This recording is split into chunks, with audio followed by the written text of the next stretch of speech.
Hey everybody, welcome to the BBQ Talks Show. My name is Ryan, and this is Charlie from Biggles Barbecue. Hey, how you doing, buddy? You well? Doing good, doing good. How you doing, Ryan?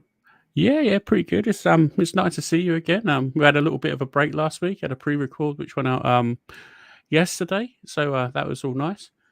So coming up on tonight's show, we have Uncle Steve from Uncle Steve's Shake fame. He's going to tell us all about his amazing rubs and creations.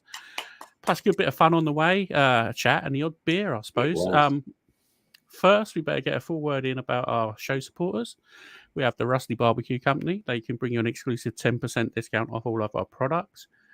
Meta provide a 15% worldwide discount on all of their products as well.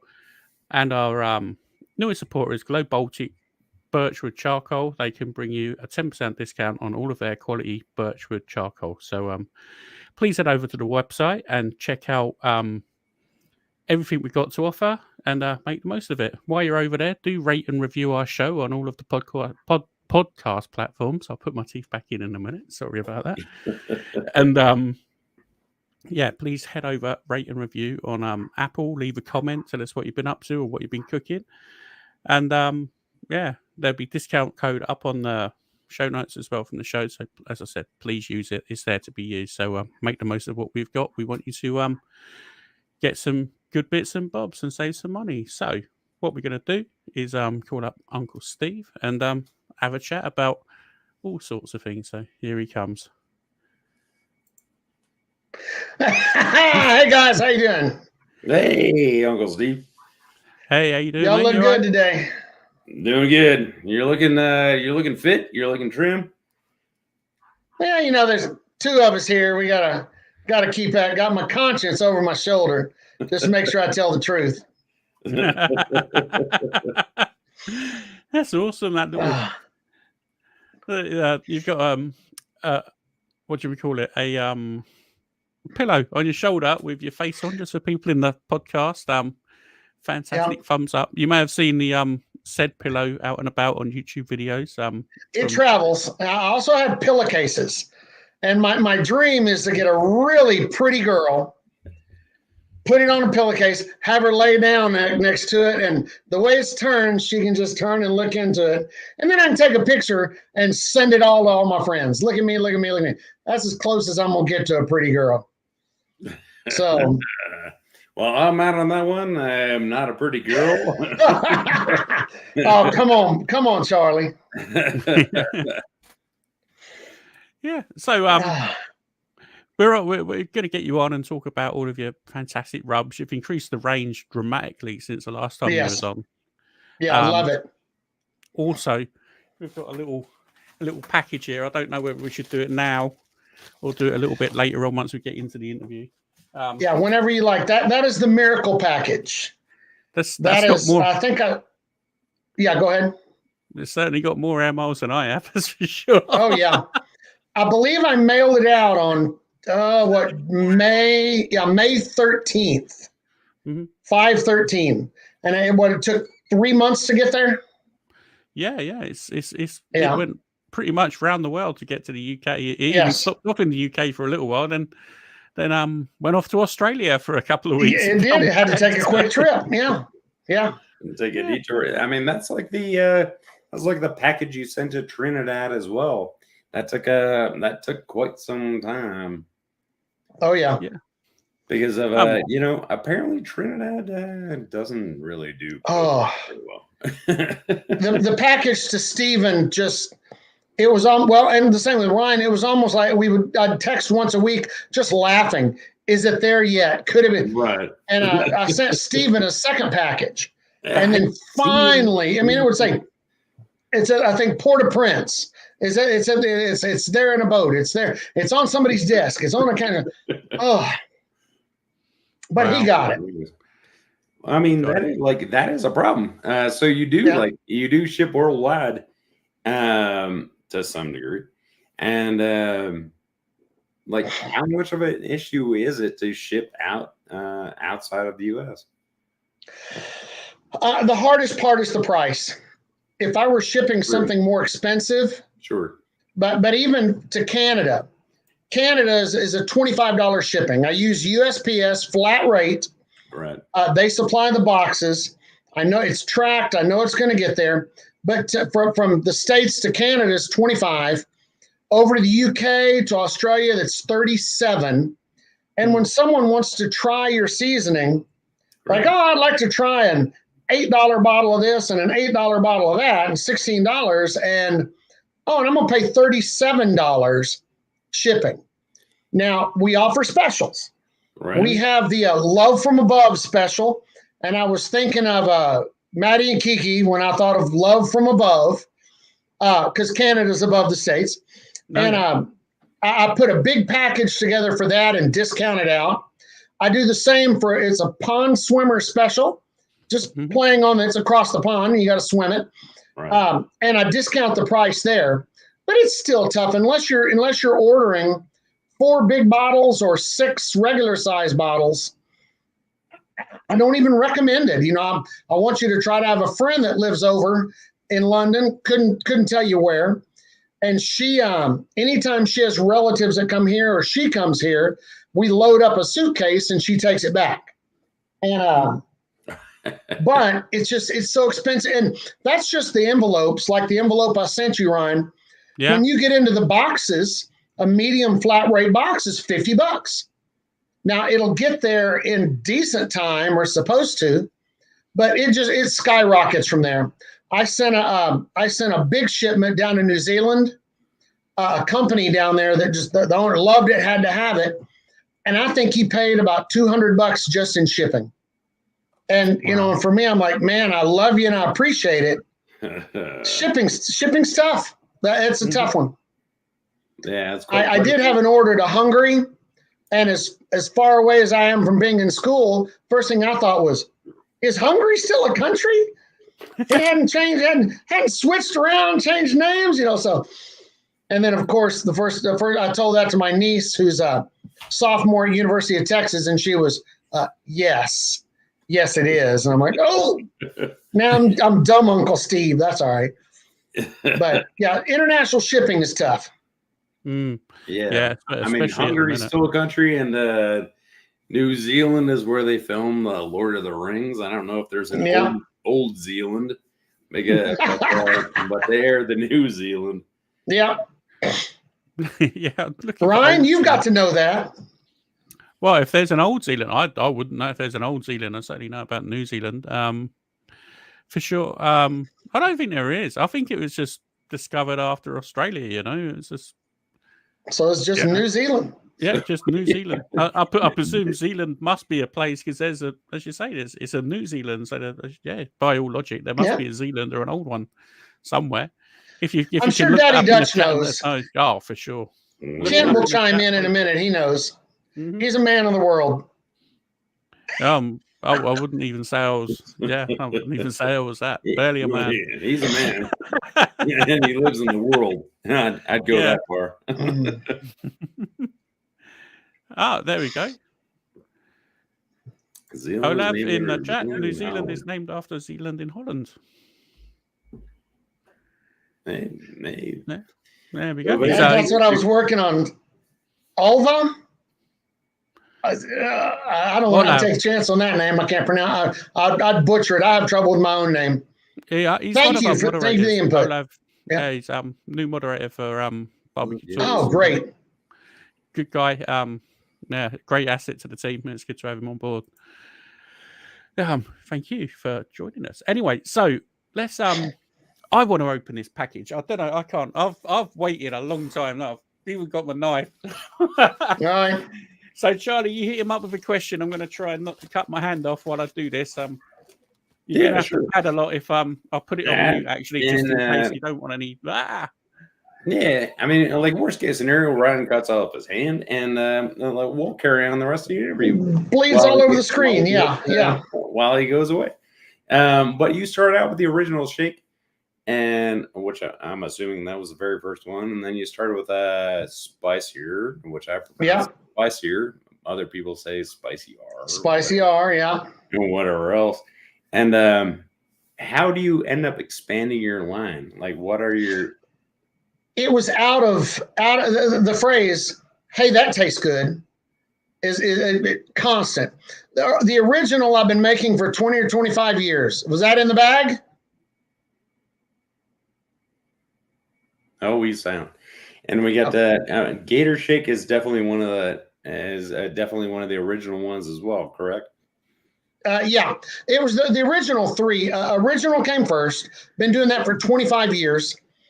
Had some friends whiny. Oh, this is great, but it's not spicy. We almost said, fine, you want spicy? I'll balance you out of spice. So we made spicier. Yeah. Got into a big retailer, surprise, and I was like, wow, this is great. We have to. Along came crawfish season. And I was, you know what? I need something for crawfish. Now, original's great. Spicier's great. I wanted something a little more, well, the tangy.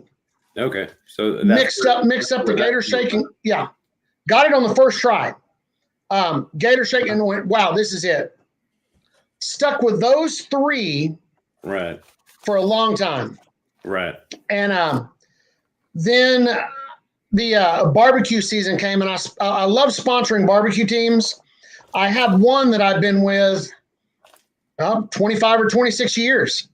And I thought, I really want to impress these guys, because to impress my mom, to impress my family, that's easy. But to impress a barbecue cook with a barbecue product, that's a tough one.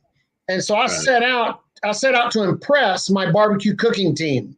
So I came up with a thick meat, which it's a variation of spicier, but with a lot more black pepper. Yep. But I don't like the big grain of black pepper as much, because it doesn't distribute as much. And as soon as you crack in biting a piece of that pepper, I don't like it. The thick meat has a table grade black pepper in it, so it has great coverage. Well, they were impressed, but they didn't tell me they were impressed until like a year ago. They said, yeah, we like it. We just didn't want to tell you. Like, well, thanks, guys. Which is, another. But from then, God, what was next? Sweet and spicier was next. But by then, they started coming up with, it was, boy, I bet this would taste good. I'd say, boy, I bet this would taste good. And so the sweet and spicier, which is one of my favorites, lots of sugar, but you that on French fries, that is a rib glaze on anything is great. Well, having those five, I think I said it at one time on a podcast. Yeah, I don't see me doing a lot of flavors. A pandemic hit, and all of a sudden I was looking at needs, going, wow, you know what? I want to do this. And I would actually pick out people that I had met through the barbecue community and think about, you know what? I know he likes the big grains of black pepper. He likes it. I'm going to make something that will impress him. And that's where the competition lines came from. Pig was first, and I see Daddy Dutch is in there. He called me and said, hey, I've got a great mix for pork. I said, well, cool. What do you want me to do with it? You want me to bottle it up for you and send it? He says, no, I'm going to give it to you. If you make any changes in it, just let me know. He said, but you help me out. You do so much for other people. I just want you to take it. I said, you got it. He said, I can't mix it up in big volume. You can. So I took his exact recipe. If I changed anything at all, it was an extra pound of this or a half pound of that, or, something along the way. And got the pig shake. And actually back then it was pig powder, because I love the pig powder. Right, that's true. And immediately when I hit that, I thought, I have cow powder. I've got to have it for brisket. I've got to have it for those people that are below Austin, south of Austin in Texas, that want to see chunks of pepper like this on their meat. So we did the cow powder, and it's a lot of seasoning. It's plus extra garlic, extra salt, extra black pepper. So SPG plus some of my goodies that I put in. Well, you have the pig and you have the cow, you have to have the bird. And the bird is actually one of my favorites now because I cook mostly chicken. Love the bird powder. Yeah. And then trying to think. Oh, next came Smoke Bomb. Big Rome and Smitty outside of Dallas. They're Texas BBQ Chapter. Rome called me and he said, hey, we took some of your thick meat. We add a little bit of this to it. Tasted pretty good. We like it. And I said, well, what are the percentages? So I mixed up what they liked, and it was really good. I made a couple little tiny adjustments on things, and that's where the Smoke Bomb came from. The Smoke Bomb is a fine grain, great coverage, almost like a finishing powder. Before you wrap, you hit just a light coat on there, then you wrap and put it in. But it's smoky enough. You put it on ground beef and make a meatloaf. Put the meatloaf in the oven. When you take it out and you're eating it, you're like, I can taste a little smoke on this, almost like I did it on the smoker. You can't always cook on the smoker. That is true. Next came, and I'm just going to go through the list. We're only a couple more. Next came the South Texas Red. And I was thinking of a specific buddy down in South Texas. Because I did a big dove hunt down in Argentina one year, and they made some of the best field food ever. And so I'm picturing my buddy down there sitting out by the fire with all his people, cooking over a mesquite fire. And I'm thinking, what is this going to taste like? What are they going to look for? They're going to look for big flakes, big grains, a little bit of smoky taste, some good spice, like they're cooking it out at, I don't know, about 7:30 in the evening underneath one of the trees after a day of hunting. And that's where South Texas Red came from. It has a lot of bite on it. I'm not a big spicy fan, so it was hard for me to balance out. And one of the things I put in it, the jalapeno powder, I really messed up on the first try and put double the amount. Couldn't eat it. It hurt my mouth for like an hour. There are some who, So you're not a big spicy fan, but there are some who like just love. Eat it up. And so I kept that one. I don't use it much, but every now and then you like good, and every now and then I can handle some of it if I don't use too much. Sure. Next one up was on a dare because one of my big lines was, well, this is gonna be good on everything except dessert. And a smart aleck buddy of mine says, "Oh, what? You can't make something for dessert?" "Oh, I can make something for dessert." And so we came up with a sweet dessert shake. Okay. And that's a real simple blend: 2 kinds of sugar, cinnamon, honey powder, and a little bit of salt. And you can put that on cake, cupcake, cinnamon rolls, ice cream, French toast, anything and everything. I can't eat it too much because I'll blow up as big as this room. Yeah, it is. Mm-hmm. You got it. And funny story, it used to have a red top. Kent's wife got confused with all my red tops, picked it up and put it on her tater tots. He said all he heard was her scream, "Damn it!" And I can see. So I changed the top to yellow. Yeah, I can see a sweet rub working on tots. Well, and I've had people use it on ribs, and the only thing that throws me is the cinnamon. But I don't know. I haven't tried it. You never know. And I mean, I've used cinnamon in spaghetti sauce. It gives it an odd baked flavor, and give good smell to it. But sweet dessert was the last one, or nope, no. So I was talking with a buddy up in Iowa. It wasn't Dutch. It was fire in a TNT. Okay. And he said, "Man, I love this cow shake." And by then, all the powders had turned into shake. Ooh, right. Well, because I got a little letter in the mail, legal letter, saying that someone else owned the rights to pig powder, and I was a cease and desist. And I was like, oh, I don't know. And I know a little bit about it, but I have a family of lawyers. So I called one of mine and said, hey, you deal in this. What do I do? He said, let me research it. Well, I already researched it. The person did not own pig powder because you cannot trademark pig, or they had somebody's pig powder. You can't trademark it. Just like I can trademark Uncle Steve's shake. Right. Anybody else can use the word shake. You can't trademark shake. You can't trademark rub. It would be the same as a descriptive. And so he called me back and he said, yeah, they don't own it. They tried to do it and it was denied.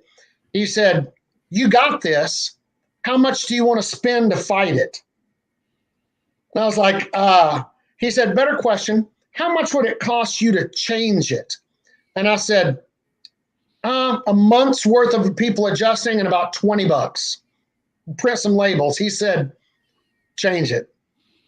He said, because they want to fight this. You can win. You will win.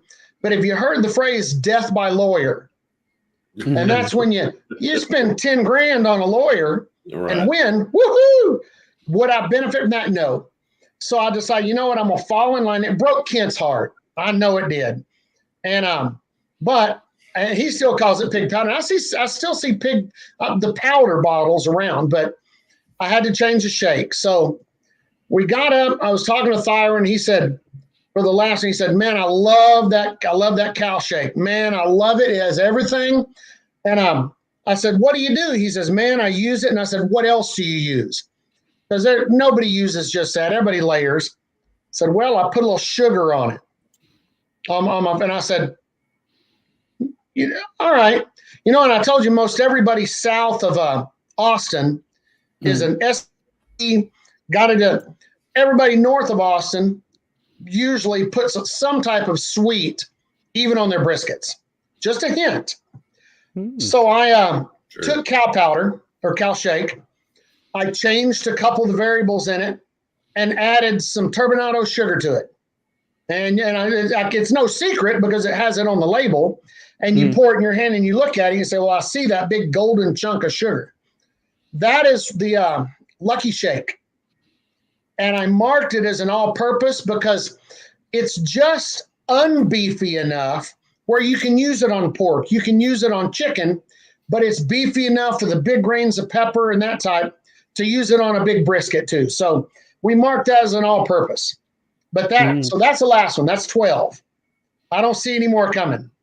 I'm not going to do a Cajun seasoning because I don't know enough about it.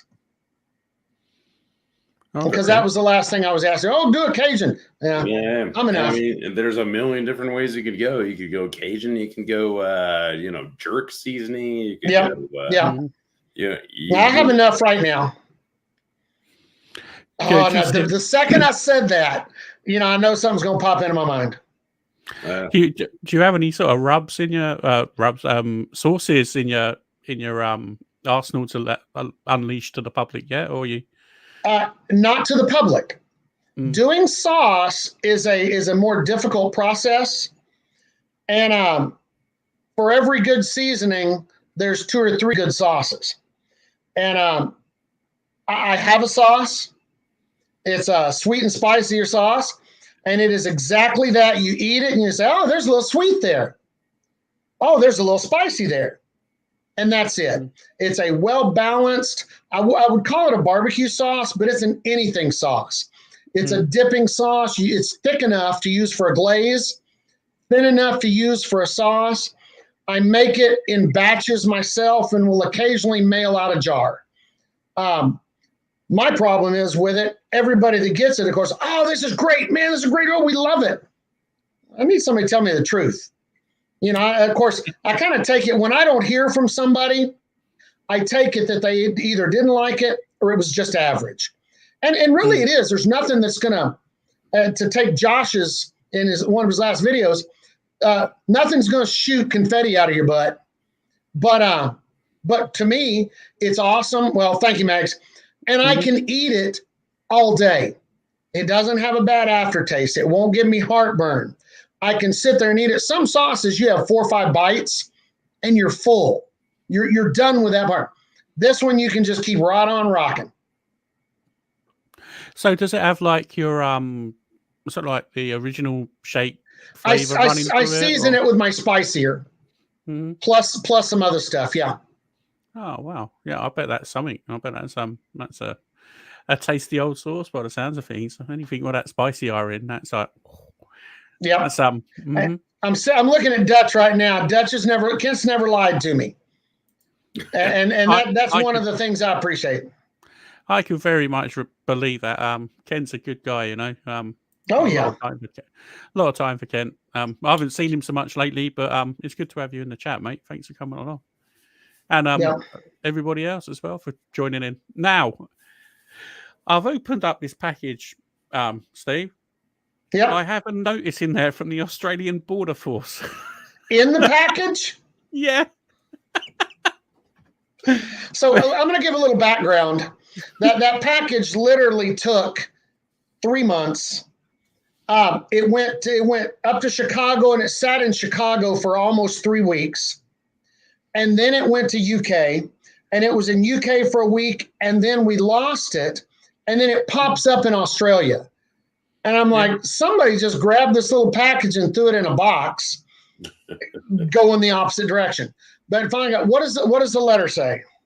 Oh, it's nothing. It just says it's been open for inspection, but it's a nice keepsake. Oh yeah. Oh, that's. But I don't know if that picks it up or not. But there you go. Australian Border Force is open for inspection. It's like, well, you never know what you're gonna get in the mail. That's right. I was just sitting there laughing while he was talking. I was reading it, thinking, God. Yeah. But I tell you what, as soon as I opened that package, all of the spices and everything hit me. They're all in perfect condition. We've got the smoke bomb, the dessert shake, and also South Red Texas, which I'm looking forward to trying, and of course the Gator Shake, which is tremendous. So I really look forward to trying some and making some content. But also, I think great. I'm going to give some away as well, because we need to get your rubs out and about, and hopefully I may try and find someone who may be able to connect with you in some way to make things a little bit easier for you. Find some shipping, yeah. Because your products are fantastic. I know that. Everybody needs to know that, and everybody needs to try them. Thank you. Because they're really, really good. Really good. So circling back into the, we've flown through these questions just in conversation. So what's your preferred to? So how would you go about pairing your foods and rubs together then? Like you sort of touched on it briefly, but if you were going to dig down and say this is for this, and I like to eat that with this. So from the horse's mouth, let's have it. What's your from it out? The main things that I cook have to be quick things. A single dad of 3. I'm either laying them in my chair, catching up, or I'm making something fast. We do a lot of chicken, boneless chicken breasts. So I straight to the bird powder or the bird shake. I do a lot of pork tenderloin, and of course I have to do it quick. I'll cut it in medallions and cook it on the Blackstone. Original. All 3 daughters live on the original. We eat that 10 times as much as anything else. If it's seafood, I'll hit a little gator shake. But like I said, mainly the original is what we use on almost everything.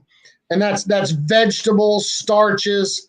They love, they call it Chili's noodles because of the Alfredo noodles that a restaurant chain here in Texas, Chili's, has. But we do, it's Alfredo. They love it on that. They'll, if we go to a restaurant, they want me to take a little bottle. My 8-year-old called me. I was going to pick her up for school. Didn't have them that night. Daddy, will you bring me one of the mini bottles of original? I want to keep it in my backpack for school lunch. So original is by far what we use the most of. That is an all day, every day, everything we use. Mm. Speaking of which, so do you actually sell to restaurants then? I will. When they ask right now, I'm a barter person. I would carry a bag of shake with me and use it to pay for everything. I have 3 different restaurants in our area that I take them a bag of shake, the big bottles, because they say the little bottles get stolen. I'll take the big bottles once every 6 or 8 weeks. And anytime we go in, we eat for free.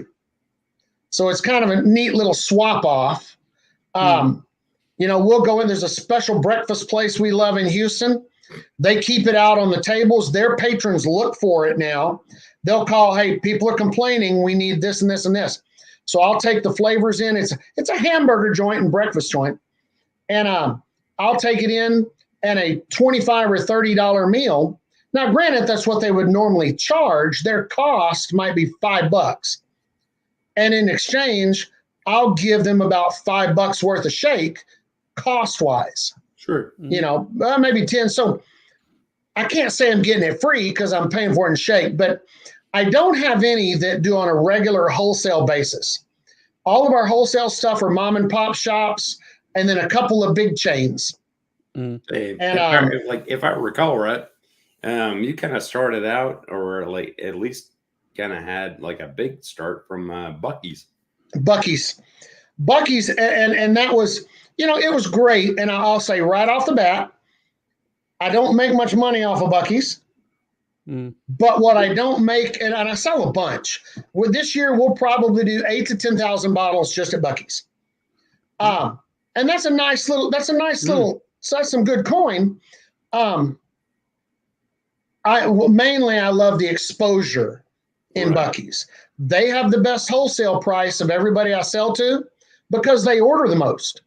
And that's a business part. That's what it works. But that was a great quick story in that after I came up with a shake, I had original and spicier. I went through a Buc-ee's and I saw a guy in a white shirt and it said warehouse manager. I said, well, he's a manager. He knows something. So I approached him. I said, hey, I have a product that would go great in here because Buc-ee's is a real Texas base, like a giant truck stop, but they don't allow trucks. They allow thousands and thousands of cars. And I said, I have a great product for this. He says, okay, you go outside with a metal pole in a storm, you get struck by lightning. If you survive, you take your product and you go on our website. They have it where you send it through the vendors, prospective vendors. I said, okay. He said, and that's it. You may hear from them, you may not. The products you sent them, they may get, they may sample, they may not. You will never see it again. I said, okay. He said, you might hear from them. He said, but it's a toughie. Buc-ee's is a tough one. I said, well, okay, I appreciate it. Thanks. And said, what's this lightning thing? He says, look at this store. If you've been in a Buc-ee's, you walk like this. Thousands of people all over. The shelves are stocked. He says, there's not an inch to put a new product in here. He said, if they pick your product up, you have a better chance of getting struck by lightning. Well, I sent it into Buc-ee's. Wow. I heard from them a week later. We love it. We want it. How cheap can we get it? Which they're in business. They're not going to say, how much can we give you for it? I understand that. I'm not complaining. But we were able to work out a pretty good deal that I made a little bit off of and got the exposure, and they got a great price. And now they did ask right afterwards, say, okay, we need it 25 cents cheaper, which of course just sent me through the, I gave them the best. And I typed back, I said, thank you so much, but I can't. I said, I have cut it to the bone just because I really think it'd be fun to be in Buc-ee's. I'm a one-person business. And I hit send, and I felt like I was sending my life away, hitting send. Got an email back. He emailed me back within about 2 minutes. Okay, this feels good. And I was like, oh, Awesome. Now, since met the guy, and awesome guy, so I really feel lucky that I got in there. Not saying I'll stay in there, because they're in there. They don't do favors. They're in just keeping business. Mm-hmm. So as long as I can keep those sales up and keep pushing it. Now they only carry original, spicier, and Gator Shake. They don't have any of the other ones, and that's part. They're not going to carry too much of one person. Yeah. So, but that's fine. I'm just happy. But that was my first big start where I thought, wow. Now I was mixing. We were doing mixing in a small mixer, and they called and ordered, probably 6 cases per at that time. They ordered almost 85 to 90 cases, and I was making it pounds. And I'm like, so I immediately started cracking too. And now once we got them stocked, easy to keep up with. So if anybody out there has a mom and pop shop or a store, we're ready to expand and we can keep up. There we go. Come and hit Uncle Steve up for all your rub needs, guys. Come and get him. The products are good. I can vouch for them 100%. I know Charlie can too. It's the smell of just from opening the package. It's like full of. It's delicious. Ron, did I send you a smoke bomb? Yeah, yes, you did, sir. Here it is. Open the smoke bomb and smell it. The smoke bomb is just the smell, and you're like, oh, I know what this is going to do. That was very, very good. Here we go. Look, that's the seal opening there. Oh, I got to try this. Excuse me. It's going to be a little peppery and a little spicier straight on the tongue. Yeah, I can pick that up straight away. But if you chase it with a dessert shake, because a dessert shake is one pardon the expression, smoke really comes through. Yeah, it does. Yeah, it's balanced out. Not a bad idea. No, the dessert shake is a real finger tester. But yeah. See, and it's a finer mix, so a great finishing powder. Yeah, I could see how that would work really fantastically well. To be honest, that's delicious. I might be heading down to get me some beef ribs in the morning. I know what that would be. And it doesn't have to be a finishing powder. It's just we're in the age of layering, so No, I think that with a bit of Texas red, maybe, just to up the spice a little bit. Yeah, the South Texas red, and you could combine those. Really, they all come from a lot of the same places, so most of the flavors can be layered or combined. Yeah, I could see that. Or make it Gator Shake on the top just to zing it out a little bit with a. I bet that'd go really nice on pork as well. Actually, now it sort of, it kind of develops in your palate as it sort of goes, and you get a bit of a tingle. I think that'd be really nice on pork. That stuff. Smoke bomb. Yeah, I mean, it's hard to say. Like, I like the thick meat on poultry. Like, I actually like it, and I have a video up on doing a turkey with thick meat. I think. Oh, I love that turkey. I love the turkey video. Yeah, it's good stuff. A rotisserie turkey with thick meat, and I love it, and the kids love it, and massive hit. Yeah. You mentioned the videos, and I want to throw out a poke. We have a YouTube channel. And every time somebody cooks with Uncle Steve Shake, if I can find it or if they hashtag Uncle Steve Shake on it, I always review the video, look it over, comment, do that, but then I post it on our channel. And I think right now on my channel, I have almost 900 cooking videos. Charlie, yours is on. I think you have a couple in there, but it's from all the regular people plus some cooking everything you can think of, and and what I love about them is that the people that submit the videos, it's not just oh hey look I made this. It's preparation of the meat or the food. It's time, temperature, how to test it, how to put the seasoning on. It's just outstanding. Yeah, that's what I like as well. Like, Yeah. as opposed to like, here, I'm just gonna throw some stuff on something and like, Yeah. Now I have a couple of those, and I don't post them out there. sure. But when I do get a video, I put it on both my Facebook pages. I put it on the YouTube, and then kind of send out a little thing about it, just to, because that's what it's pushing people. It's all about getting it out there. And I laugh because everybody talks about the algorithms and how many subscribers. I have 900 videos. I think I only have about 650 subscribers. And that someday I would love to see it boost up, but I'm not working it. I use it specifically for, they talk about views, and Alton just hit the 5 million view mark, and which is awesome. I went through and I started adding up the views on each video that I have posted. And after about 15 or 20 videos, I just quit adding, because it was, I thought views, that's awesome. That's just a monster. So out of most of those videos have some good views. I have to throw a bone to CJ. He did a short on a smash burger. He keyed everything up just right.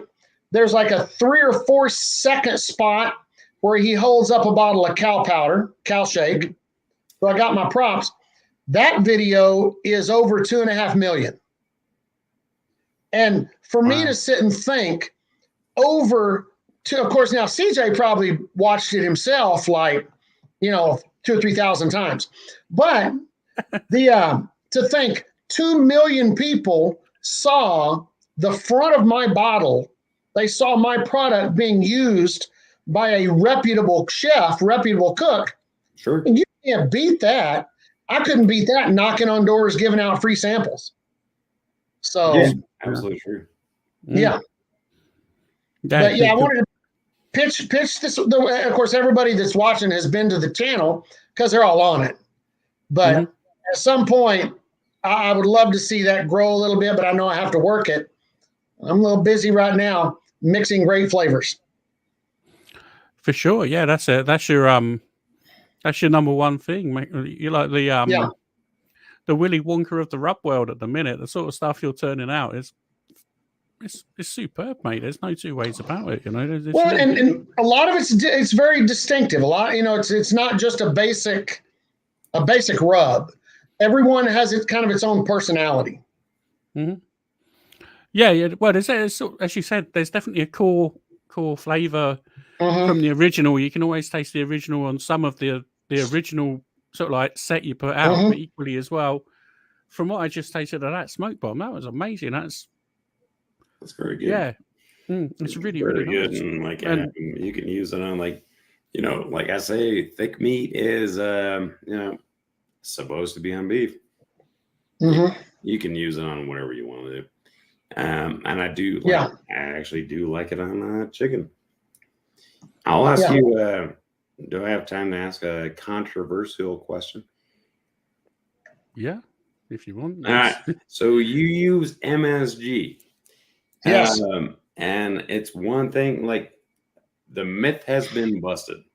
If you check out David Chang, who tied it back to, if you want to watch his videos, check those videos out. He's got some videos on, I think, Netflix or whatever else. The whole MSG thing has been busted. The gills are wide open. I love MSG. I think it's a great way to do flavor. And the fact that like some people think it gives you headaches and everything else is completely busted, because you get MSG in like near everything. And it's a single molecule salt. Yes, correct. I describe it in flavors, because that's when I would describe flavors in shapes. Salt is a flat, sharp flavor. MSG is a more round flavor. And that's just, I'm picturing it in your mouth with that, I've had a couple complaints. I actually had one last week that someone messaged me and said, I can't believe your seasonings have MSG. I wish you had stated that in your website. I wouldn't have ordered it. I can't use it. And I wanted to say, and I did. I typed back, I'm so sorry. Most seasonings, unless they advertise no MSG, have MSG. It's still the rarity. And you can eat potato chips. You can eat like like basic common foods. Nobody freaks out about it unless and to tie it back to, I don't want to go like all political or whatever else, but you can tie it back to David Chang, who kind of like busted the myth and said it was basically kind of like a bust on Asian food. Yeah. And that's kind of where it came about, because he ended up feeding a whole bunch of people stuff with MSG and they had no reaction whatsoever. Well, and Barton just said it in the chat. It's a flavor enhancer. Absolutely true. Absolutely true. And it has no correlation to any. No, it expands the flavor in your mouth, and that's some of it sweet and spicier. Of course, the dessert shake doesn't have any. Sweet and spicier has the least of all the others, but it still has just a little bit, And by the way, Mr. Barton, congratulations on that I think it was 8th on some ribs at the Royal. Ooh, that's not like the backyard neighborhood cook-off. Congratulations. That was an awesome job. Yeah. And, great job. That is very cool. Congratulations, Barton Barbecue Smokers, JB over there, I think. Yeah. Congratulations from over here as well. Well done, guys. That's kudos to you, mate. So, we sort of mentioned the YouTube. You've been shelling out as well for helping out a lot of stuff for charity. You do always supporting like good causes online. I've always see you sort of pitching up, banging some rubs up for a cook or whatever. You're extremely generous. It must make you feel, one, so proud to be involved in that sort of stuff, and two, you do a good thing every day. Good things happen to you. That's the way I see it. Exactly. I had a grandpa who never met somebody he didn't like. He was one that, and I'll make a quick story for me. Grew up as a teenager. He worked at the Ford plant. He told a story in Dallas, about how he applied for a job in a long line of men. They held their hands out, looked at the tops, looked at the bottoms. If you have the big, rough, callous hands, they hired you because they knew you're a worker. And he worked for everybody, but he never met somebody he didn't like. He'd bring people home for dinner. Hey, come on, you need a good meal. That was back in that time. And I don't know if it's genetic or what. I love being able to help out. And, Ryan, you and I were talking a little bit before. My main moneymaker, my main job, I owned a children's gymnastics company. And I still do. And it is gradually making a comeback. Pandemic knocked us out. Shake exploded a week after the gymnastics company got knocked out. Shake has given me a great opportunity to continue, because with the gymnastics company, I would constantly, I would donate here, I would donate that. The Shake company has allowed me to continue to do that without always having to write a check. Because when your main source of income stops, not just dies down, within 1 week it stopped. And it really, for inside, being at my kid's school on Veterans Day, we did 150 bottles with a special label. I print all my own labels, so I can knock in and I can do any kind of label I want. I can put a Christmas label, your family's picture. I can make a joke. I can do anything you want on labels. I did a bunch for Josh when he was in the hospital and for their wedding. I love doing that because it kind of taps into that artistic side. And but it gives me an outlet to continue to give back. I cut a real good rate on some bottles for a fundraiser some kids were doing.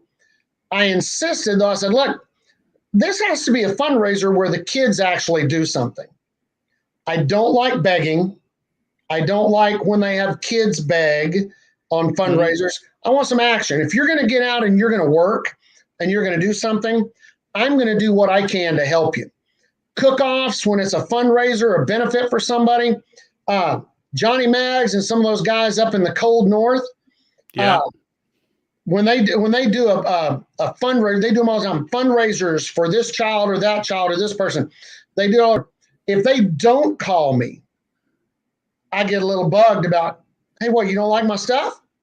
You won't let me send you 5 pounds? Because seasoning is an expense. We did one for a policeman in our town, and I donated. I can't go out and write checks right now because, like I said, my main big income dried up. I've gained a little weight, so my pole dancing is just out of the question now. Except at the old folks' home. I hit that great until they drop their teeth out. Then I'll start worrying a little bit. But, I did it with the police. You just got fall off the bones, fall off the bone ribs at that point. That's it. Well, I can donate seasoning. I can do that. That's my thing. If I had a car lot, I could donate a car. But I love doing that because it fills me inside with, hey, look, even though I'm kind of, I don't want to say down and out, because I'm fine. A lot of people are a lot worse, and my gym company is building back, but I'm still able to help, and that makes me feel good. So that brings me to I actually had one word written down for questions. What is your motivation? How do you keep going in that? Do you have any tips for people doing things like you do? And I'll triple question you. Who are your heroes? And what do you do when you're tired and when you're exhausted and don't feel like doing it? Because you do seem awesome. Like an extremely motivated individual. I am for my age. Now, my knees and my back don't always agree with me. I have a huge artistic flair. Growing up as a kid, painting, drawing, I love to sing in the shower. It's all that self-expression through art. Well, sculptures aren't really pulling a lot of money right now. This seasoning is my art. They are my masterpieces, my work of art. It's something that I put out there that somebody likes. Every single person in the chat is in there because they like to cook. Cooking is a work of art. Absolutely. I tell Lep of Leprechaunty, I tell him all the time, Lep, you are a great artist. The food he makes, if he ever makes it and puts pictures out, it's art. Smoking a brisket, slicing it up, that's art. You're making something that other people are going to enjoy. And that's it. I love the seasoning. I found a way to kind of get that artistic way out there. The advice I would have is what you like doing, what gets you going, do it. I know too many people that are working jobs that they don't like. They're struggling through them, and then they go back and they do, then they have their work of art. That's something, and Ryan and you talked again. Pandemic has forced some people to get out and expand on what they really like doing. I can't tell you the number of guys, the competitive cooks. Ryan, you and I talked about one job started not fulfilling because of pandemic, and it opened up the door to, I'm going to go out and I'm going to throw everything I have into being that competitive cook. And he is greatly successful. Guys that are opening up food stands, pop-ups, waiting on that, putting out a bunch of them are doing, putting out that sign and on social media, hey, I will be at the corner of 79 and 481 this Saturday from 10 o'clock to 4 o'clock. Brisket, sausage, it's what they love. Do what you love. Get out there. It's kind of like diet. Put together a diet that you can live with. Don't say, well, I'm not going to eat this for 6 months and because you're going to go back and eat it again, and your body's going to go back to work. do things in your life that you can enjoy. Every man in my family lives to be almost 100. That's not that long. I'm already looking back and looking ahead going, man, I've got to enjoy this world just a little bit more. What do I do when I relax? I have my chair and I kick back in my chair and I put my feet up and I wait to see which daughter is going to crawl up with me. Yeah. Can't believe that just got me. Yeah. That's I wait to see now my 12-year-old, she's at that kind of, give me a hug, sweetheart. And she's, but my 3-year-old and my 8-year-old, they have their places. Enjoy it all you can, brother. And that's what I know. And that's what I do. Yeah. And, I'll lay there even when they're not there, because I'm a single dad. When they're not there, when they're at their mom's, I'll lay in my chair and I'll watch a little football. Before long, I'm up on the computer making a new label design, doing this, some of that, because I still enjoy the shake. I still enjoy, that part of it. But when I'm down, I relax. It's in my chair, clicking the remote with one hand, clicking the mouse with the other, and waiting for my daughters. So that's the thing, that gives you a boost, fills the well, so to speak. Mm-hmm. Who are your heroes? Who are the people who started you on having this much motivation? I look at heroes in a funny way. I don't know. There are no sports heroes. There's no such thing. There's people you look up to. The heroes to me, and this is my opinion, should be a personal thing of who was a hero to me. Hey, policemen and servicemen, for what they do, they are world heroes. They are heroes to their community. In my personal, I have two, and they were both my grandfathers. My dad passed away when I was 6 or 7. Yeah. One grandfather stepped in and fulfilled one spot. The other grandfather stepped in and fulfilled the other. And not that I'm, I think I'm special. Not that I'm any world-changing anything, but I wouldn't be who I am without them. That to me, it's who, a hero who affected my life the most in a positive way. And it's those two guys. Yeah. Papa and Papa, That's amazing. That's yeah, you've probably encapsulated what a hero is, to be honest. It's human kindness, it's family, it's everything. And you put that really eloquently. Heroes are different levels. And like I said, heroes to the world. Those guys that stormed that building on 9/11 and they went up when everybody was coming down. Those are world heroes. Heroes come on different levels. So I think a hero can be just a guy standing up on a bus for someone who needs a seat. It only takes a second to be nice to someone, and then you change someone's day. So surely that's got to make you better. Not better than anyone else, but it makes you feel good. It makes you feel the person you're helping feel good. That's it. It's not a bad thing, It's a positive thing, and I think positivity it makes positivity. If everyone was more kind, if everyone was nicer, well, it'd be a better place. And I know that sounds a great place, but it's very true, though. It's very true. Yeah. Driving down, I drove down. I'm in Austin right now. Drove down to Austin to visit my mom and sister. I was up coming from Houston, 2.5 hour drive. The weather has been so great around here. You talk about being nice, friend. I was smiling and waving at people driving down. They were smiling and waving back. That good weather just had everybody kind of woohoo. Hey, yeah. I'd love to see more of that every day. Every day, everywhere. Oh, one sec.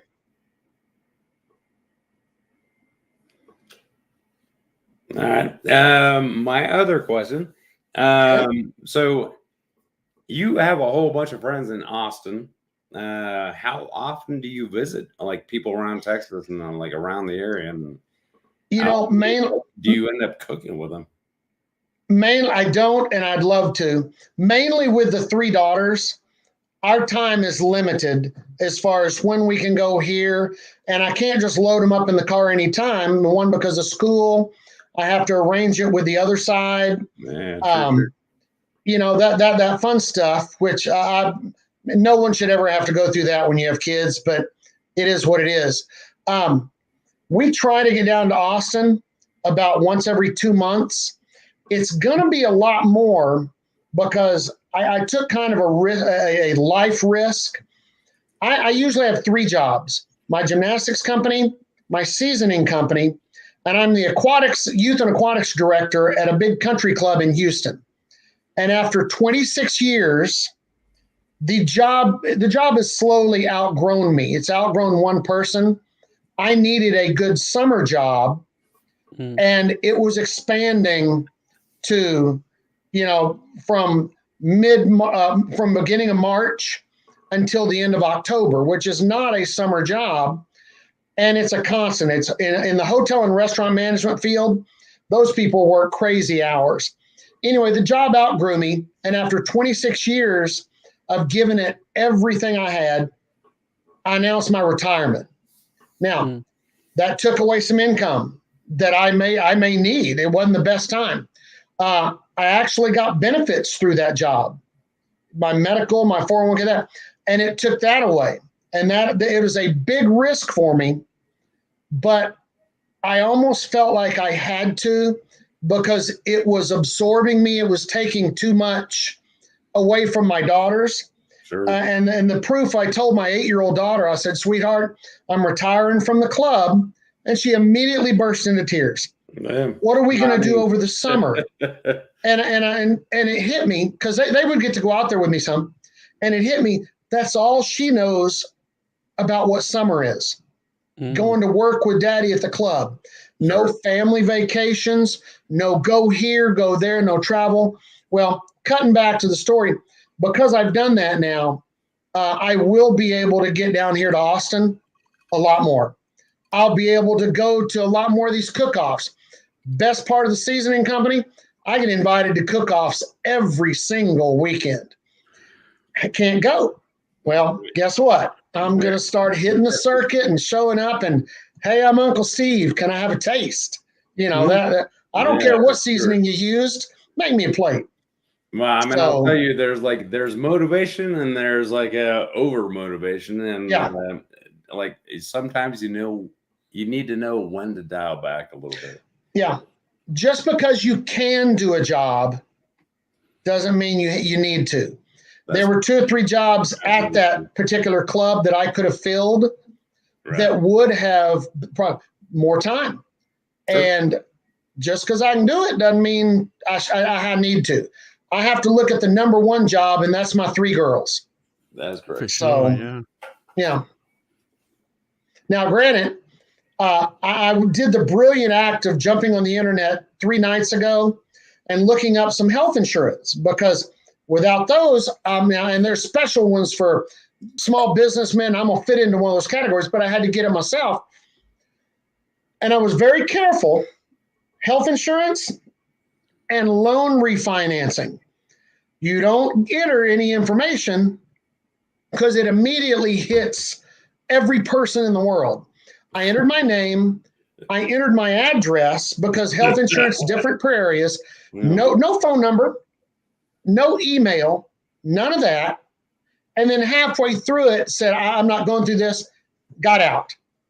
Next day at 7:30, ring, ring, ring. I got 35 calls. Oh, yeah.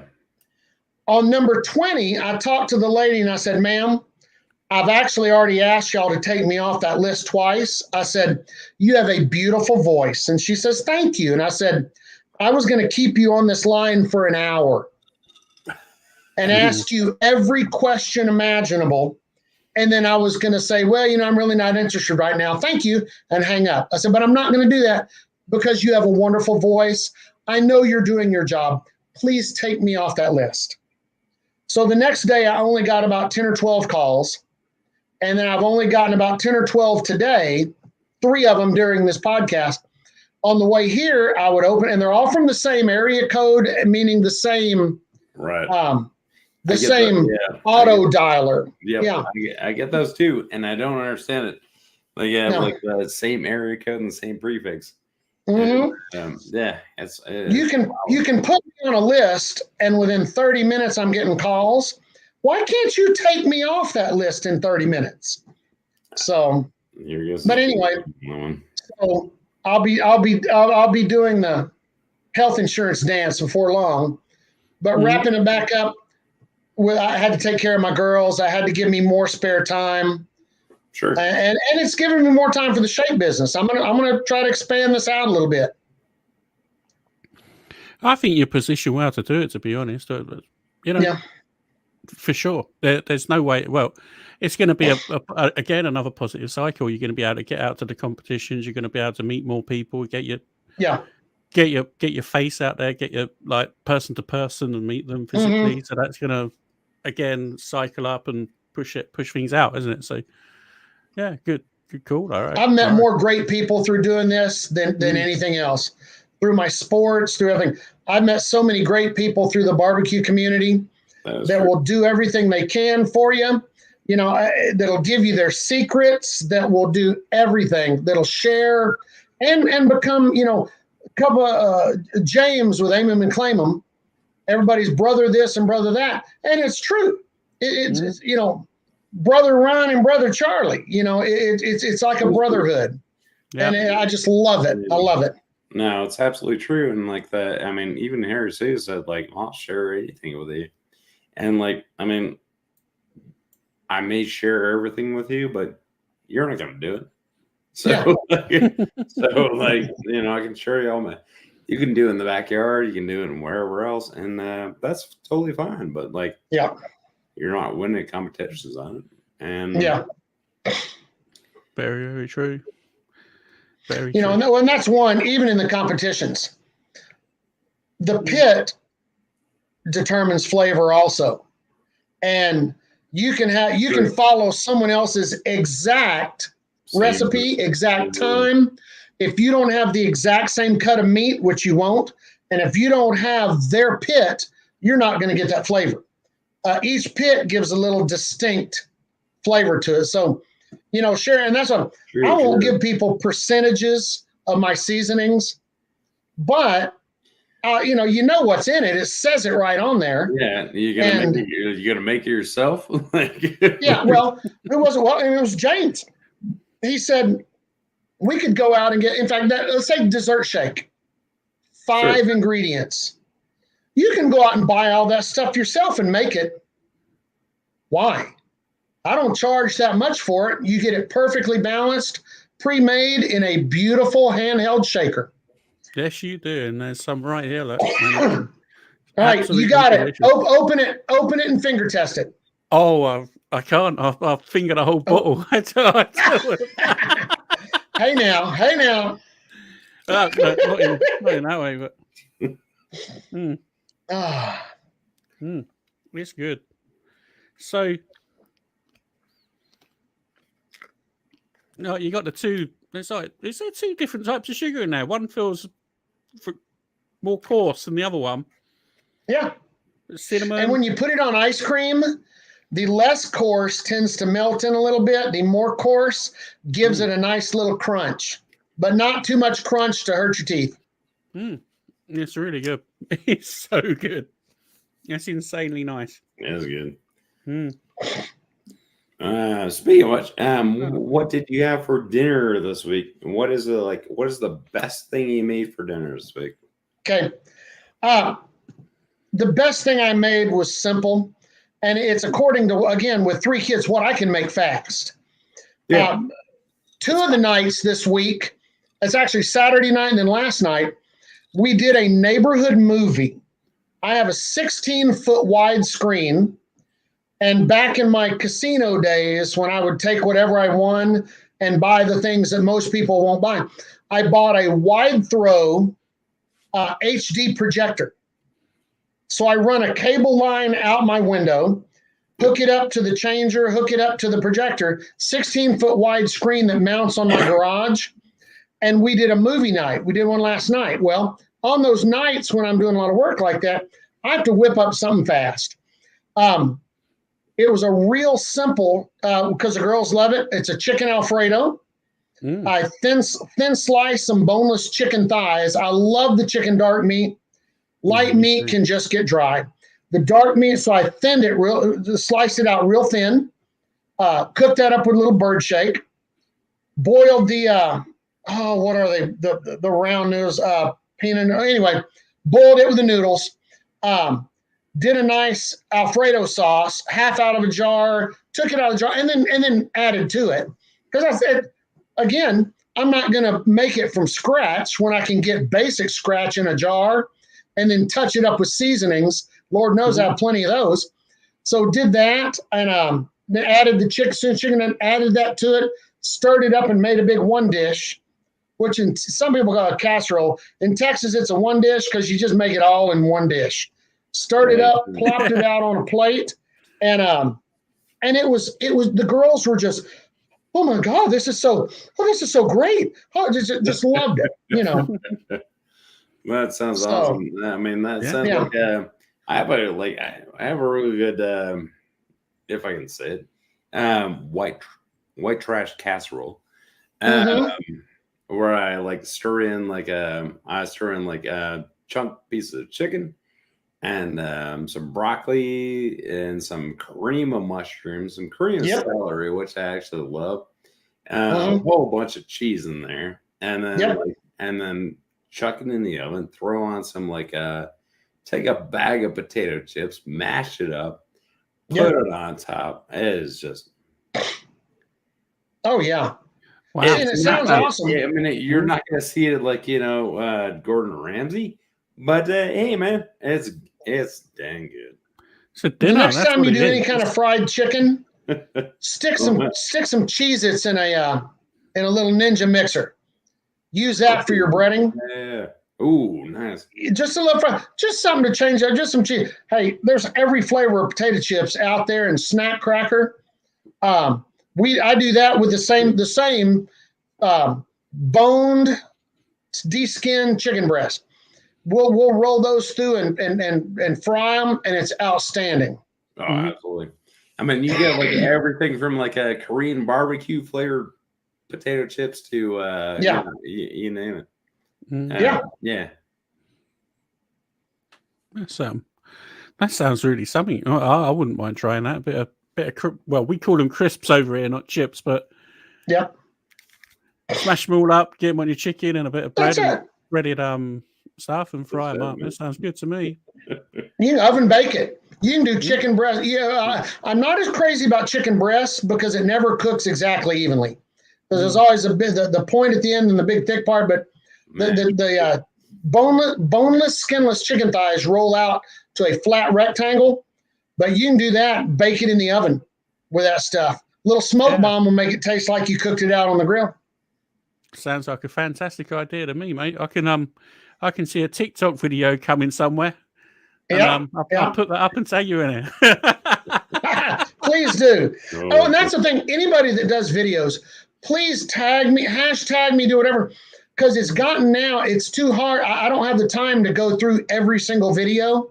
Send me a message and say that you did one or something so I can find it and give you credit for it. I mean, I do I've been mostly Instagram lately, despite the fact I got about 12 videos in the hopper.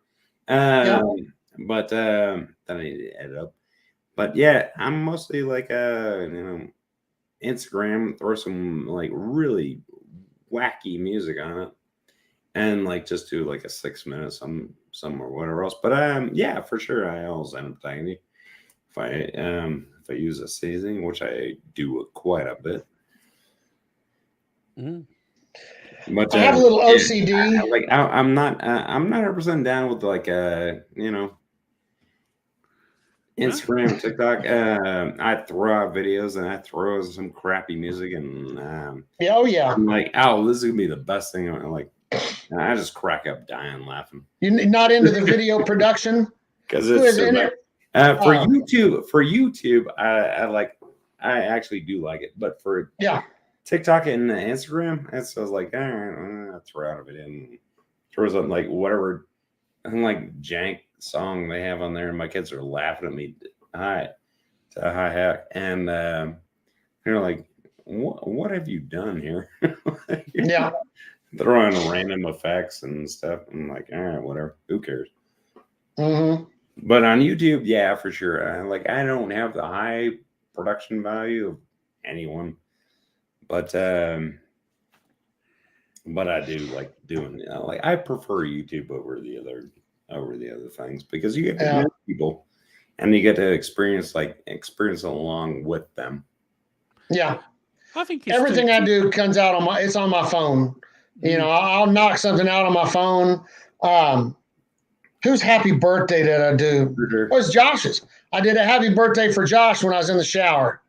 Use my phone, you know. Is that a waterproof phone? You could get some. You could end up with a shock, but everyone could end up with a shock if you're making a birthday video in the shower. I was very careful. Yeah, you don't want to get your phone wet for sure. You know. No. So let's just. I've done that before, and you just throw in a rice, and then and then it still doesn't work. It's true. I had a Samsung that was supposed to have been waterproof. I dropped it in a swimming pool. It killed it. And it wasn't. It was in there for a while, but it took me a while to figure out where it was. But it killed it dead. It's supposed to be waterproof, but it wasn't. Got another one, but that's a different story. Yeah, so what I want to do now is we got some sort of more standardy questions towards the end because we can be going a while. We can open up the pub club in a little while if you want to stay around for that. Okay.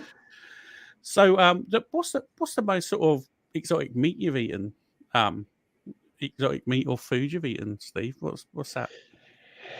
I'm trying to think. Buffalo. Every guy's hunting trip, somebody will bring steaks, and one of the guys will bring some type of an exotic, that he got somewhere. But I want to say the most exotic, and I'm not that crazy, it'd be buffalo or gator. And buffalo tastes like dry beef, and gator tastes like wet chicken, like chicken from the bayou. And I will say it tastes like chicken wearing a scuba diving suit. Yes, yeah. I don't know. Comment. It's good. I like it, but yeah. If it's seasoned correctly, and I actually happen to have a seasoning that goes great on gator. It wouldn't be called the gator shake by any chance. Absolutely, yeah. I had one lady. Well, I don't eat alligator. You can put it on anything. Well, but it says gator. Oh, come on now. You said it was for you brought it up around crawfish season or crayfish season. Would you actually mix that in with the crayfish boil? Would you? Or no, none of mine are really good for a boil. A boil, you have to use so much of it. We use it for a dabber. You lay it out in a line right next to you. You pop the crayfish or the crawfish open, tap it in the seasoning, and eat it. Oh, okay, I see. You can put it on the outside of it, but it has a shell on. Yeah. As where. You're talking like a bowl, which is a little bit more time, and then you got so most people use Zatarain's or crab bowl. Yeah, just a basic one. Seafood bowl. Because you don't get as many of the flavors out of the seasoning. Boils are specific. You couldn't use a boil mix for a seasoning. Yeah. All right. Yeah. Yeah, it's just come up. It just come up on a podcast with someone else, and I'm really curious about it. I've never tried one, but I'd like to. It sounds really good. I love shellfish and stuff like that. They're great. And if you get a big one with a big claws, you can get a little bit of meat out of the claw. Now, I don't suck the innards out of the head. What? The true crawfish people, you pop it, you peel and eat the tail, and then take the head of it and go, I won't do that. All right. This is too much. I'm a texture eater. And in there, that's just goo. Can't do it. You were fired. You were fired from the show, and all like you've gotta do you gotta suck the stuff out. It's so dang good. I've done it with prawns, like that. That's sort of like similar sort of. Similar. Yeah, it'd be close to. I've never had the crawfish. But I want to try it though. Apparently, it's a crayfish in the UK, and you can get them in the rivers over here. So next year I might be. We fish for them with bacon in a string in the gutters, in the drainage ditches. You tie a piece of bacon to a string, you dip it in there, the crawfish will grab it, he won't let go. You just pop him up and put him in a bucket. All right. Yeah, it'd be worth a go then. I desperately want to try it. They look really cool to do. It's just like a great big pot with stuff boiling away in it for a while. Fantastically good. Just got to get the right recipe. I've recently just converted over to making my own jerky. That went really well last. I sent Charlie some pictures of it last night when it was doing. So nice last night. It was like, and you take it, you eat it when it's warm. It's delicious. Yeah, it's absolutely amazing. I've had a couple people do smoke bomb on their jerky. No, I'll give that a go. I've got some more beef to do tomorrow. I don't know. How big was it? It was that sort of size. So I think it was about 3 or 4 pound size of round. Top round. I think it is. That's a good size. I mean, you gotta do your own jerky. It's 10 times cheaper and so much better. Jerky is insanely expensive. I mean, you're talking like $5 or $6 for like a quarter ounce or something like that. And like it's outrageously expensive. So going really off the path, what's a good thickness to cut it? Because I cut it really thin because I've got a bacon slicer, and I found it a bit too crunchy for my liking. Would you go like a quarter, like eighth to a quarter? Yeah. I mean, if you want to go like larger, you can go like quarter, but I wouldn't go more than a quarter. No. Yeah. So I like it a little thicker, so that it's not it's crunchy. Gives a little bit more of a meaty bite. Yeah. So and and it depends on how long you smoke it for and everything else. Like you'll have like there's a certain point where it's like tender, but it doesn't break apart, and there's a certain point where it'll break apart. Then it breaks. Yeah. And then it breaks. So pick your own. Yeah. It's smoke bump. Oh, I'm going to try. No, well, yeah. I'll tell you what. That's another little TikTok or Instagram thing. Smoke bomb jerky for you, man. That'd be cool. So would that penetrate into the meat, or you said it's just like a dusting? So you'd literally put it on and then it's going to penetrate as much as any other granule. Salts will melt and get in a little bit quicker. Some of the seasonings won't melt down; they'll sit on the outside. But once you put it in your mouth and take a bite of it, it's all in there. It's going to stick to it. And because it's thinner, you're not looking at like a brisket where the seasoning only stays on the outside. So. Yeah, you're going to get penetration, and plus it's so thin anyway. You're going to get a good mouth sort of feel or taste to it. I thought this was a family show. Pardon? Oh, Charlie. You got your mind in the gutter fishing for crawfish there, son. What's going on? Get your string and your bacon and go on. I don't know, man. I thought this was a family show. Who knows? We're all grown ups here. We can say what we want, but equally as hard. No pun intended. Speak for yourself. I ain't grown up. I'm only like on the shy side of I don't know, 18 or something like that. A semi-teenager, post-teenager. Yeah, I'm getting there. Post-teen. Yeah. So let's talk about. We touched on music at the beginning. What's your top 3 favorite albums. You're going to be a guy of an album era. Not, you get some younger chaps on, and they just like nobody else knows what albums are. Yeah, Led Zeppelin 2, one that I grew up on. Nice one.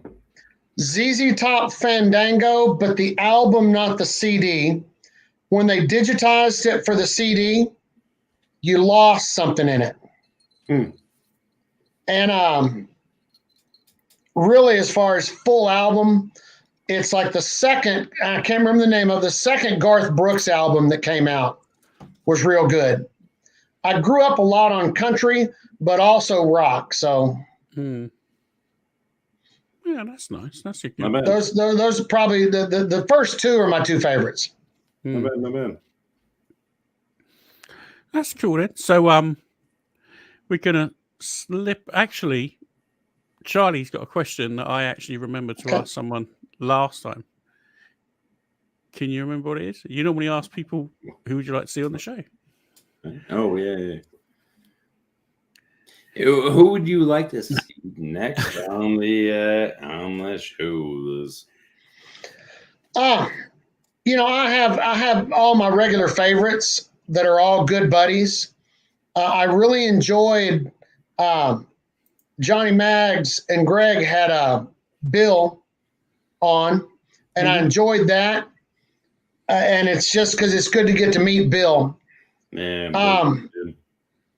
Yeah. You know, I'm pretty limited. It's all mostly the same old people. I don't watch a lot of cooking shows, and to be honest, and this is not a hack on anybody, I don't try a lot of other seasonings. But that's not because I'm not going to try there. I don't want them to influence me. I don't want to try someone else's and say, "Ooh, that's pretty good. I think I'll." I want to be able to say, other than thinking about what this person might like or hearing what people say. I don't want any, your stuff just kind of tastes like this. It's all straight from me. Now, someone else may have a seasoning that's exactly like mine, and they had it a long time ago, and they can say, well, you just said, I want to make sure that mine came straight from me. I mean, that's an interesting one. You see the same thing in like YouTube and other communities where it's, somebody will blame somebody else for occasionally, like, you stole my idea. I'm like, all right. And it's like, all right, whatever. And like, there's only so many, like, how many ways you do ribs? How many ways are you gonna do this, that, and the next thing? It's definitely interesting, and like people who take care on that, because a lot of people watch other people's videos and stuff. They'll like shout out, or they'll do, hey man, like you just did something on this, and like, it happened to me once where I did beef tongue, and Russ Jones from Smoking and I can't remember his name. I can't remember his talent. It's huge. Look him up. But he did one, and I was like, oh man, but I had it all. Well, and doing someone else's cook, I understand. Doing something, hey, somebody made this. I wanted to give it a shot. Here's my version of it. But with a business seasoning wise, I can't get on there and say, hey, I tasted Joe Bob's seafood seasoning, and it was so great. I made tater shake, and it tastes, that part I can't do. But I love the people who love the backstories and where they came from, and it's tough. I've seen most of the people I know I've seen on one show or the other. Yeah, I agreed. So, I agreed. I just have favorite people. Yeah. Although, and I will say, I would love to see, and granted, June and July of this summer, especially, I couldn't do something. I'd like to see Johnny Maggs and Greg together getting grilled on all the same questions that they ask other people. We've had 'Cause John they and are Greg on both- before. Did you? Yeah. Greg had a fight with his postman, pretty much. Yeah, it was definitely interesting. Yeah. It was unusual. Yeah, it was something. That was unusual, right? Or like Ricer's been in, and I don't know who else, but it definitely is interesting, and like turning the tables around. Yeah. Like, all right, can you interview? Can you do this or whatever else? Well, and they're both getting into a little more competitive cooking.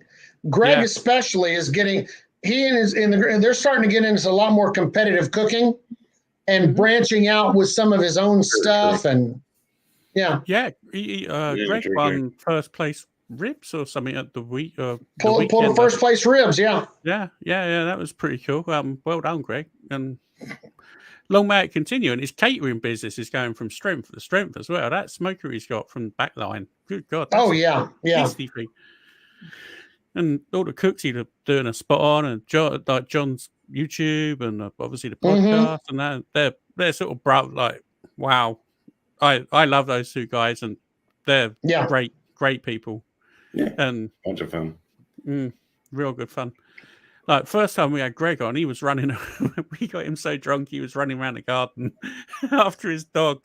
He was messed up on shots. Got to watch out what shape you catch some of those people in. That is just all good fun, sitting down having a beer, and he was out cooking and drinking, and wow, yeah, that was good. A really old one. So next thing up we got to do is do a quick fire round. I have 3 pillows. I have this one. I have this one. And I have this one.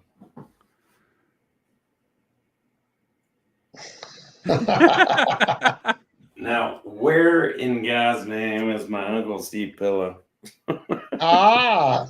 I actually just had a new order of them brought in along with the pillowcases.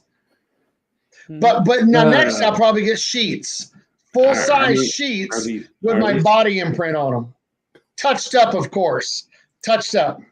And then, like, do you do California Kings? I bet I can get them. I bet I can order them. One wonders. No, he just said it was a Riverfest. They got that first place. So, fair play, John. Let's bang that up there. That was.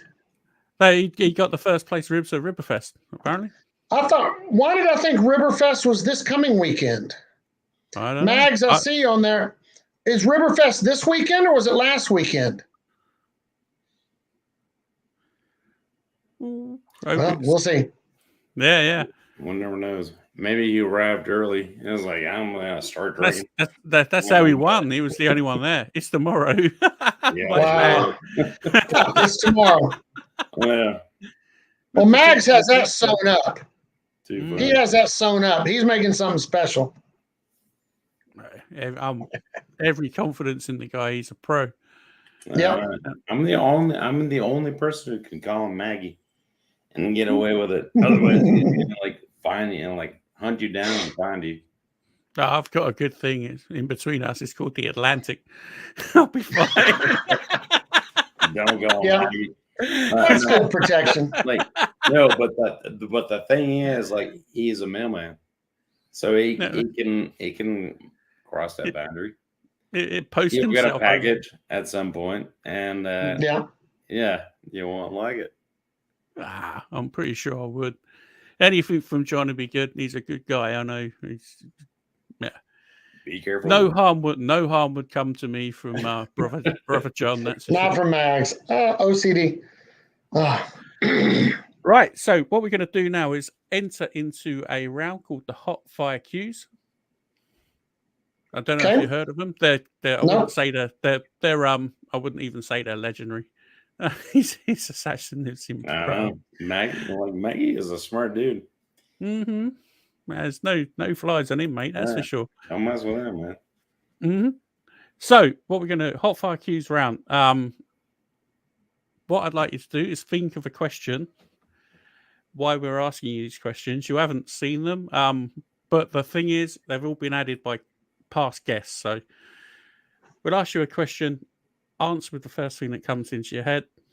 There's nothing horrible there. Just a little bit of fun. All right, you ready to go? Okay. Yep. Charlie, have you got the questions? No. Okay. No, you never give me the questions. Everything goes into the shared drive. All the questions every week. All right. What's your favorite sandwich? Ham and cheese. Hot and fast or low and slow? Low and slow. Day or night? Day. Beer or spirits? Spirits. Lump or briquette? Oh, I'm going to lose points, briquette. Pork or beef? Pork. Shrimp or meat? Shrimp. Wrap it or let it ride? What was it? Wrap it or let it ride? Depends let it ride. Depends on the lady you're with. Ooh, burgers or hot dogs? Burgers. Horse, yay or nay? Nay. Brisket or short ribs? Short ribs. Favorite non-meat thing to grill? Favorite what? Non-meat thing to grill. Asparagus. Smoked or grilled? Grilled. Fat up or fat down? Fat up. Wood or charcoal? Okay, charcoal or what? Wood. Wood. Best way to light a stick burner? Okay, I'm breaking up a little bit. What is it? Huh? Oh, best way to light a stick burner? Newspaper. All right. Sweet or savory? Sweet. X or G rated? Hold on.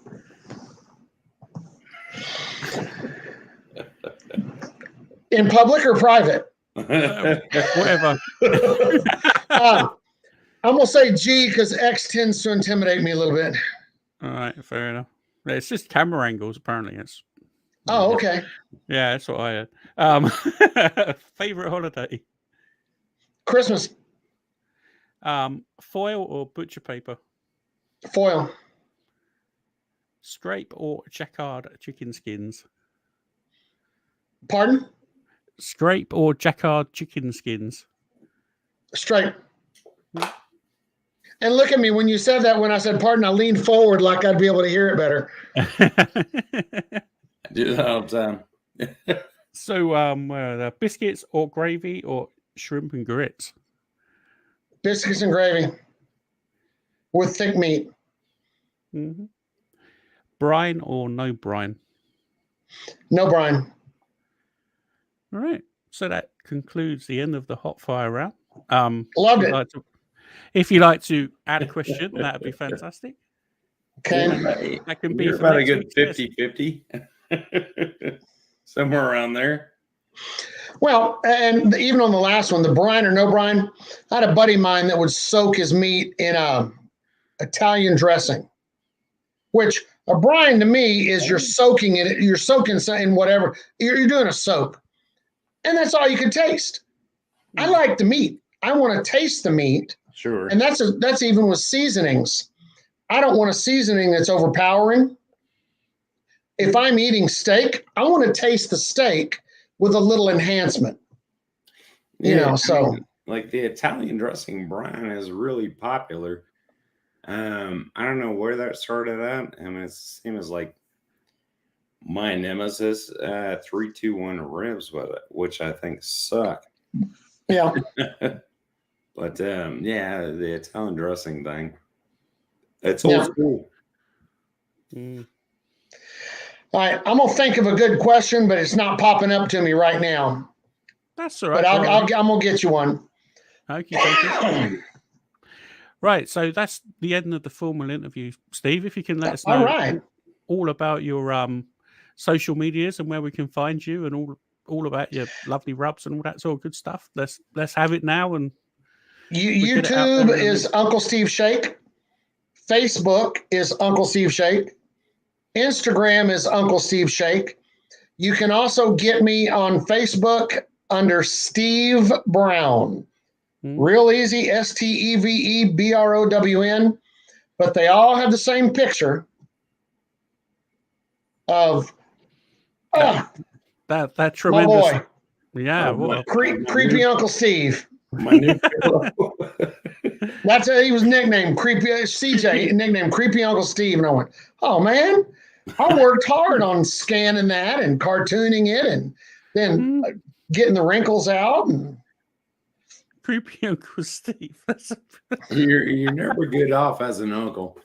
Like people call me Uncle Pickles, and it's like, and people are like, what? I'm like, who is this dude? I'm like, yeah, him as my uncle.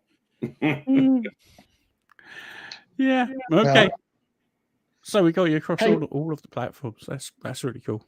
Yeah, I do as much for as little as I know about each one. I do as much as I can, and that's all I've done. That and getting on podcasts, offering the giveaways, the this and that. Yeah. And that and I've given you the clear. Anytime you want to throw a giveaway out there, do a competition package, do a one of everything. The competition package, it can be either over the UK or the States. They want me health insurance. The one of everything would have to be in the States. Yeah. Okay. Well, I'll tell you what, we'll do a giveaway in a few weeks, I think. I've got an ideal thing I could do with that. That's great. And we're working on a little competition, and we get a giveaway. I'll give away a couple of rubs over it, and if you do the same, that'd be cool, depending on what side of the pond it lines on. And sounds great. Sounds fantastic. Perfect. All right. So thank you so much for coming on, and also thank you for these lovely items. Let me know what you think. Message me out. Let me know what you think of them. That always keeps me interested. I will 100%. I'll let you know. Cool. I'll make some content up with them as well, and I'll get that uploaded onto probably, I would say, YouTube. I haven't made a YouTube. In fact, the last YouTube video I made, I used some of your thick meat. So yeah, that was in the summer on some short ribs. So I need to up my game on YouTube for sure. But yeah, we'll do that, and I'll give some away next week, and then we'll do a big competition in a few weeks' time. That sounds great. All right, good guys. Steve, we are Steve and I are over 50 years old, which means hey, it's been quite some time. I was just about to run the pub club. I'll put the link in the chat, so if you guys want to stick around once you've answered the door, that'd be really cool. And anybody wants to jump in, up another video, which I have about a dozen or so that I need to edit up. But good to talk to you, Steve. And Charlie, it's good seeing you. Yeah, absolutely true. Love you like a brother. Yeah, whatever. Well, you guys take care. Thank you so much. Thank you for coming on. And Charlie, I've made an outro now, so it's got your stuff on it for the podcast. So yeah. How good am I? I don't know these things. Right. I'll see you on the other side, guys. See you guys later. Bye bye. Take care, Steve. Right, let's run the pub club. Oh, pub club. There we go.